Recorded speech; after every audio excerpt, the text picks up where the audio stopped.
YouTube, we got the rise, fall, and redemption of MKBHD. I'm pretty sure this is the guy that makes the tech videos with the cameras and the freaking all the other stuff. He came back. Let's check it out.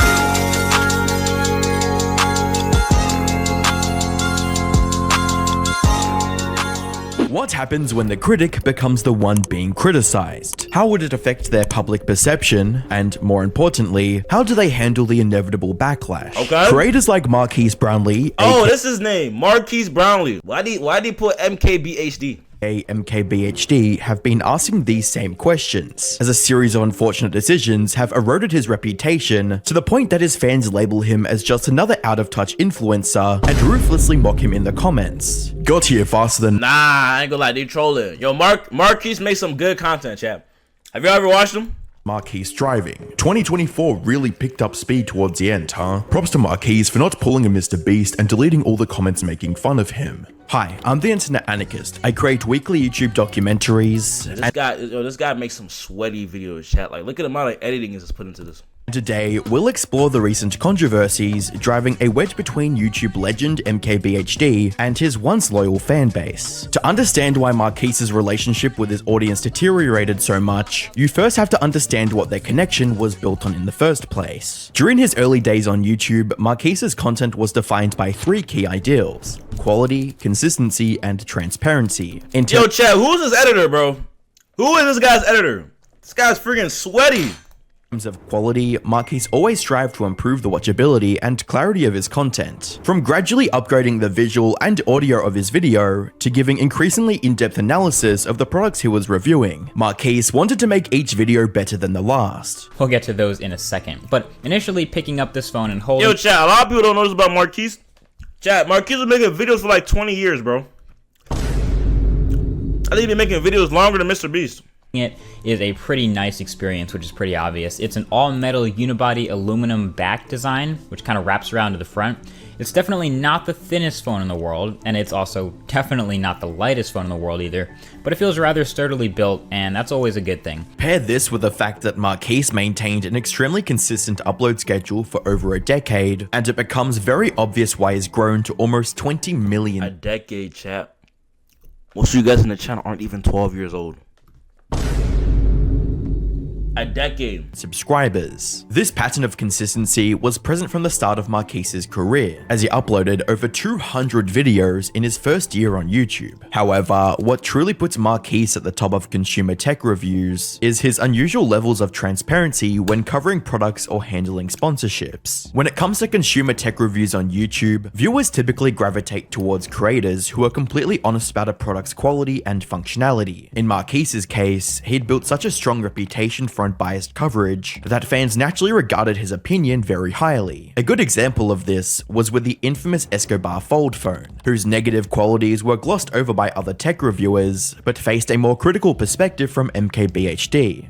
I'm a tech reviewer, so I'm typically just focusing on the final product, the finished thing. Should you buy it or not? But this piece of tech we've reviewed already. It's the Galaxy Fold. I've talked about it. It just has gold tinfoil on the back. So the interesting part now becomes the behind the scenes part, which is the company that's trying to maybe sell some of them and also— Yo, pre the follow! So not ship most of them. They're trying to scam you. It's one of those situations where you know you have to take any preferential treatment you might get with a gigantic grain of salt. Yo, who's making these freaking keywords? So I guess the lesson we've learned is there are way too many cases of people not getting their Escobar Fold for me to ever recommend you ever buy anything from this company. So unfortunately, Marquise's critical stance and the impact that comes with it aren't always popular with viewers. In early 2024, Marquise's extremely negative coverage of the Fisker Ocean and Humane AI pin landed him in hot water with fans, because both companies suffered significant financial losses following his videos. With Fisker Ocean, Marquise labeled it as the worst car he had ever tested and focused his review on the vehicle's— What the heck? Yo, chat, what car your parents got? Cause I know y'all some youngins. Chat, what car you got or what car your parents got, chat? Complete state at the time, rather than the manufacturer's promises of future updates. I think it's— I mean, chat, I got me a nice little Lambo. Just the couple of days I'm spending with it. Didn't want us to review this one because there's a really big software update, a big 2.0 update coming to this car. And I believe you, Fisker, but that's the thing is it's not really in my policy to wait on promised future software updates. I'm gonna review the car that's out now, that real buyers are actually living with. While Marquise appreciated the car's design philosophy, he highlighted obvious bugs in its software, infotainment features, and build quality. Ultimately, he concluded that the car needs much more improvement before being considered as a finished product. That's the thing. I'm actually curious. Can like advertisers sue you? And like the people make, like, let's say you make this car and they give it to Marquise to review. If you like, yo, I don't like the car, it sucks. Can they sue you for that if it's like your honest opinion? Or is that like, Chad, is that defamation? The thing about these electric cars is they're connected to the internet. It gotta be defamation or something, bro. It gotta be. Cause you kind of speaking bad on the car. Computers on wheels, they can improve over time. I feel like it's gonna take a long time for this car to be acceptably usable given how many issues I've had with it. But I'm rooting for it only because competition is good and the fundamentals are solid. Even though Marquise wasn't the only one to review the Fisker Ocean negatively, fans of the startup considered his take too negative and blamed him for the company's stock price going down. Some vehicle owners even made whole videos discussing Marquise's coverage and their own hands-on experience with the vehicle. First offering, right? There are market pressures to get the vehicles out, and this vehicle was delivered with an incomplete software stack that we see improving here over time. The last 3 months as an owner, I can attest to seeing improvement not just in the software, but also in terms of delivery, as well as service and support, as I just shared a little bit about my own experience. In the comments section, Marquise left a brief statement on his thoughts about the EV and its potential for improvements, reading, "Thank you for this owner's perspective. I'm hoping you're right about the continued rate of improvement, because I think it certainly needs it. I do still honestly find it borderline irresponsible." Nah, that's a diss. That's a diss, chap. It's like that's a nice diss. He says, "Thank you for the continued rate of improvement, because I definitely think it needs it." Nah, that's like a calm diss. To release a vehicle so incomplete Menace, you play Roblox and Fortnite? Yeah, we playing Roblox and Fortnite after this. that it feels like owners are beta testing, but that's just my own opinion. As for the human AI pin, Marquise called the wearable AI assistant the worst product he'd reviewed, since all its features could be done quicker, easier, and more efficiently on a smartphone. I've said like a bunch of the downsides and the problems this device has, but I really genuinely think the biggest problem this pin is going to have is that smartphones are kind of OP. Like, that's the number one thing I've reminded myself from the week of using this pin, trying to get it to do stuff, is that smartphones are not going anywhere. Everything that this pin does, a modern smartphone does better and faster and easier and in higher quality and just better in every way.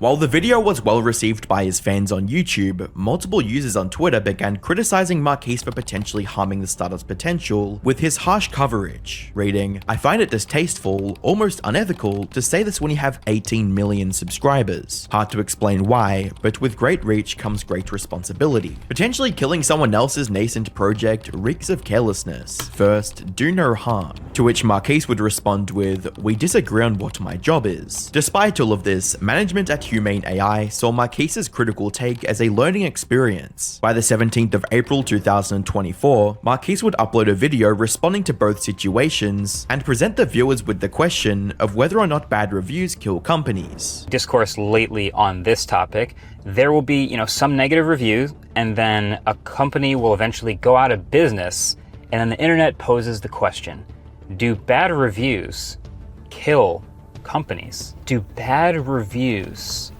kill companies? Or do bad products kill companies?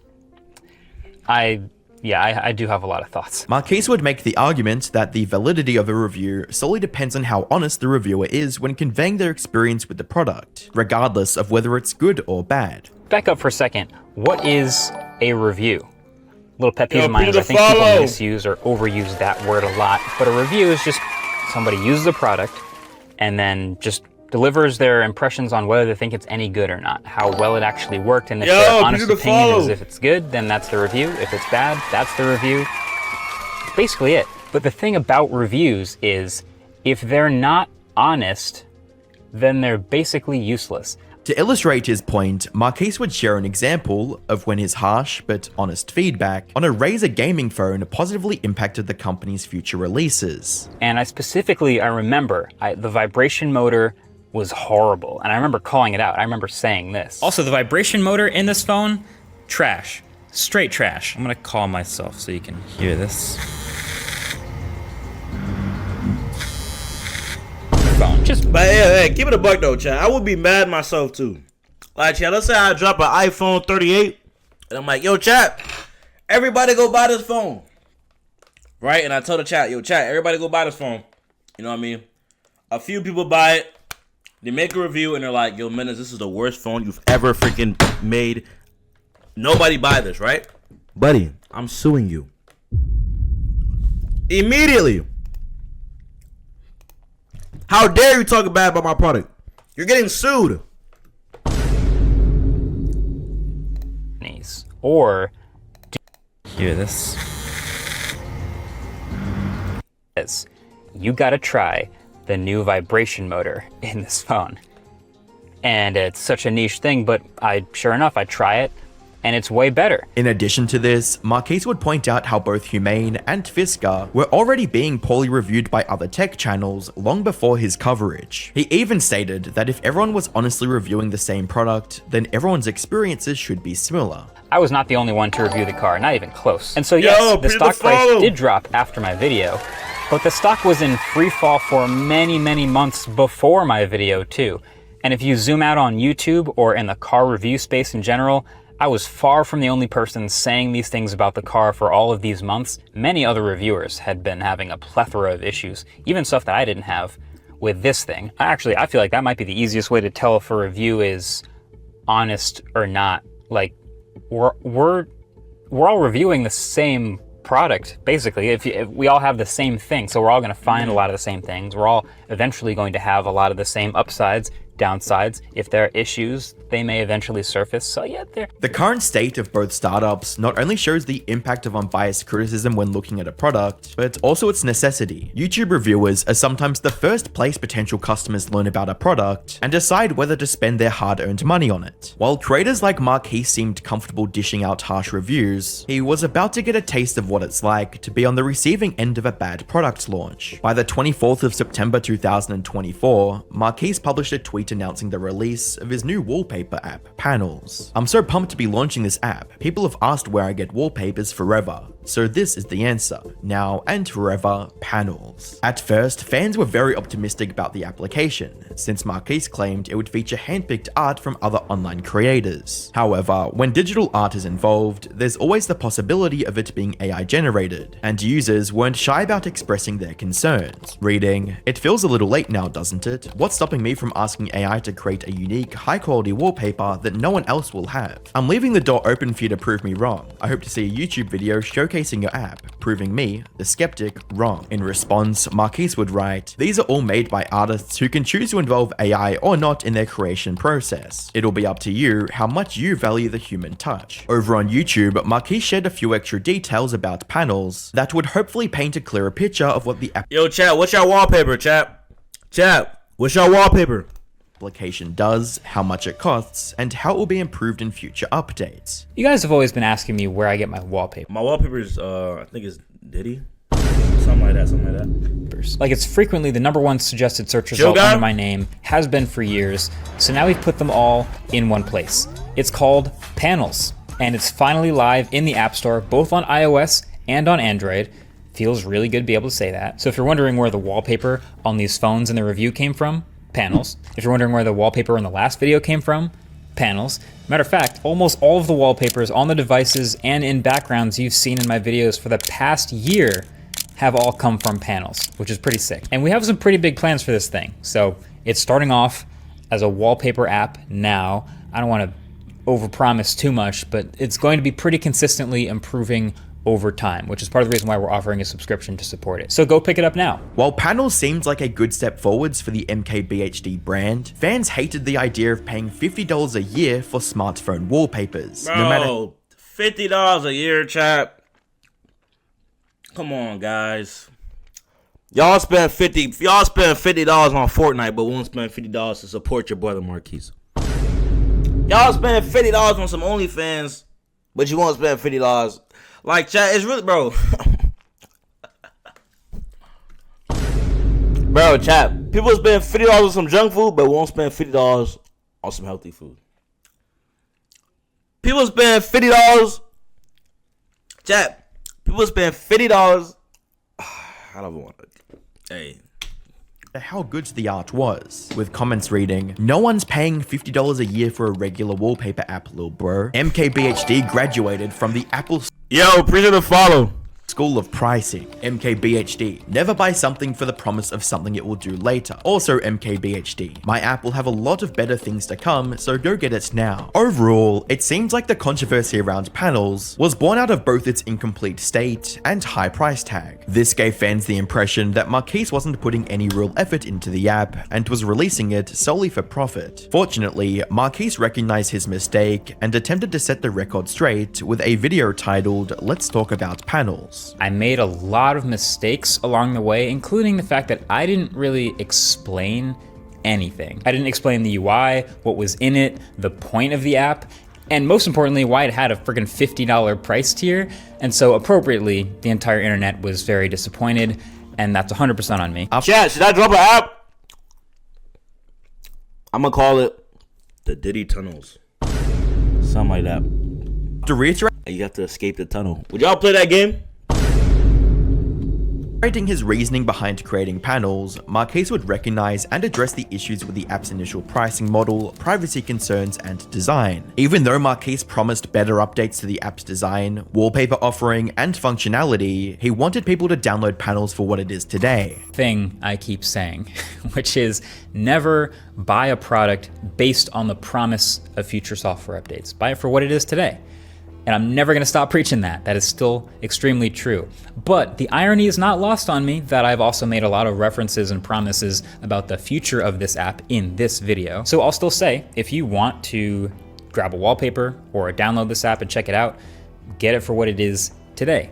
Thankfully, viewers were equally as optimistic about panels and felt that Marquise had adequately addressed the issues with his product, with comments reading, "Masterclass in handling criticism and an apology. Messed up? Check. Accepted his mistake? Check. Apologized without excuses? Check. Reduced 85% of the costs? Check. Made it better? Check. I don't think he deserves any more hate after this. And he messed up and he realized it. You have to respect him." While Marquise's apology over panels would go down as one of the best in influencer history, it soon be forced to make another one following some extremely reckless activities on camera. On the 12th of November 2024, Marquise uploaded a video titled "How My Video Gear Is Changing," in which he was promoting an action camera that was sponsoring his channel. While the video was controversial for being an entirely sponsored video for another GoPro type company, being packaged as a genuine video about his gear changing, that wouldn't be what made this video so infamous. Around 7 minutes in, Marquise would showcase a clip of him accelerating a Lamborghini to over 96 miles per hour in a 35 mile per hour zone. Although Marquise would eventually cut out that clip due to criticism, the damage was already done, as the video would receive over 120,000 dislikes and a furious comment section reading, "Editing out the crime does not make it disappear." The second time being flamed by the comments in one Appreciate the follow.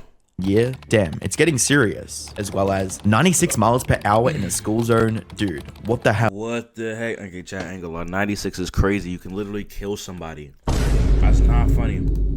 To quell the backlash, Marquise would release an apology on Twitter that read, "There was a clip with the action cam of me test driving a car and going way too fast. Absolutely inexcusable and dangerous. I've since cut it out of the video with YouTube's editor tool. I understand that this looks like covering it up, but I think it's the right thing to do. There's no reason to leave that clip in, and I would never want to make it seem okay by leaving it in the video. I'm well aware of the Streisand effect, and I know everything on the internet lives forever, but I think that's the best decision right now. All I I can do, apologize, and promise never to do anything close to that stupid again. That's a terrible example to set, and I'm sorry for it. As you Chat, 90, I don't think y'all understand, bro. 96 in the school zone?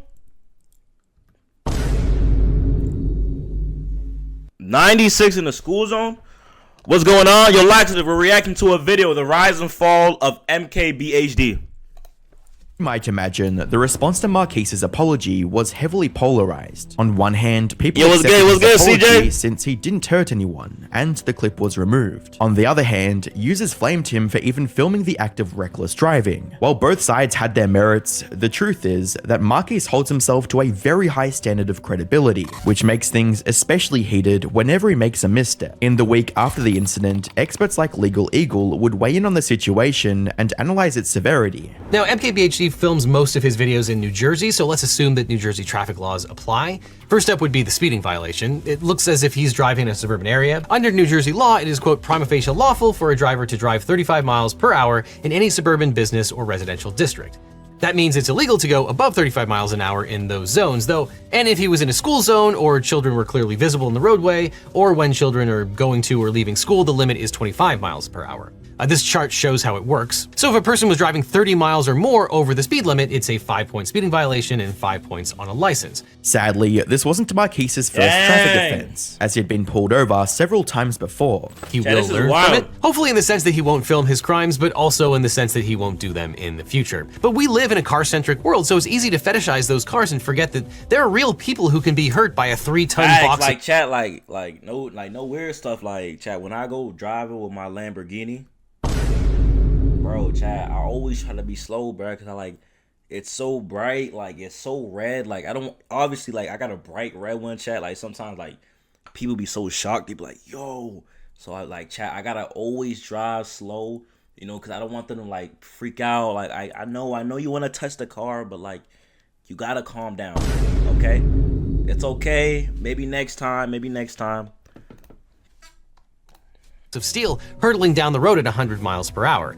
And MKBHD might want to consider shifting his mindset to a more human-centered world. While Marquise hadn't faced legal penalties for his most recent traffic violation, it was still a very real possibility. Now, the biggest question that people had, apart from why would you drive 60 miles an hour above the speed limit, is can MKBHD get in trouble from the video that he posted? Especially now that he has deleted the video clip in question. Now, I can't believe I have to say this, but don't put videos of your crime on social media because yes, the police might find them and use the videos to prove that you committed those crimes. Although there weren't any legal consequences, there were undoubtedly social ones, as fans constantly reminded Marquise of his mistakes in every subsequent upload, with comments reading, "Can you generate a video of you not driving over the speed limit? Or is that impossible even for AI? Can't wait for the AI generated video of MKBHD addressing his reckless driving," as well as, "Bro needs to drop a video on radar detectors, going 59 in a 25 is crazy." Eventually, Marquise would address all of his controversies in a video recapping his creative and personal journey in 2024. Viewed the Fisker Ocean on the autofocus channel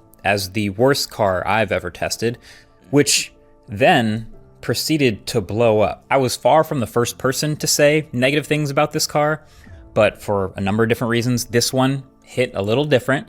And I mean, I was accused of sabotaging the company's stock price on purpose, killing the company as a whole, none of which are really true. I also don't care about the stock prices of these companies, but we learned some lessons about negative reviews and bad products and the relationship that they have. Regarding his coverage of other products like the Humane AI pin, Marquise would reflect on the massive impact of negative AI pin? Chad, does anyone have this in their house?